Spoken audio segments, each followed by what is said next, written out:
ಈ ಲಾಂಜಿವಿಟಿ ಅನ್ನೋದು ಅದು closely related to gut health ಅಲ್ವಾ? ಅದು ಎಕ್ಸಾಕ್ಟ್ಲಿ ಕರೆಕ್ಟ್ ಆಗಿ ಹೇಳಿದ್ರೆ ನೀವೀಗ.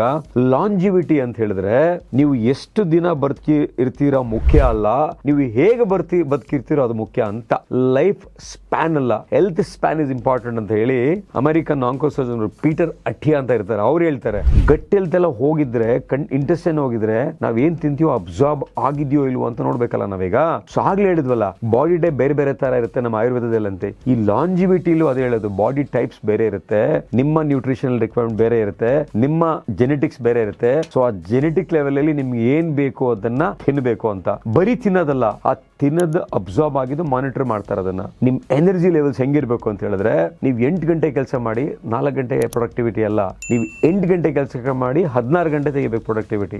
How do you do that ಅಂತ ಹೇಳಿದ್ರೆ, ಕೆಲವು ಬಯೋ ಮಾರ್ಕರ್ಸ್ ಇರುತ್ತೆ. ಅಂದ್ರೆ ನೀವು ಏಜ್ ಆಗ್ತಿರ್ತೀರಲ್ಲ, ನೀವು ಏಜ್ ಆದಾಗ ನೀವು ಆಗ್ಲೇ ಮಾತಾಡಿದ biological age and chronological age, ಆ ಏಜ್ ಆಗೋದನ್ನ ಟೆಸ್ಟ್ ಮಾಡಿದಾಗ ಬ್ಲಡ್ ಅಲ್ಲಿ ನಿಮಗೆ ಸರ್ 50 ವರ್ಷ ಆಕ್ಚುಲಿ ಈಗ, ಬಟ್ ನಿಮ್ ಏಜ್ ನೋಡಿದ್ರೆ 60 ವರ್ಷ ತೋರಿಸ್ತಾ ಇದೆ, ದಯವಿಟ್ಟು ಅದನ್ನ ರಿವರ್ಸ್ ಮಾಡ್ಕೊಳ್ಳಿ, ಹಿಂದಕ್ಕೆ ಬನ್ನಿ ಅಂದಾಗ ಆಗ ರೀಬೂಟ್ ಮಾಡಬೇಕು. ನಾವು ಬದಲಾವಣೆ ಆಗಬೇಕು.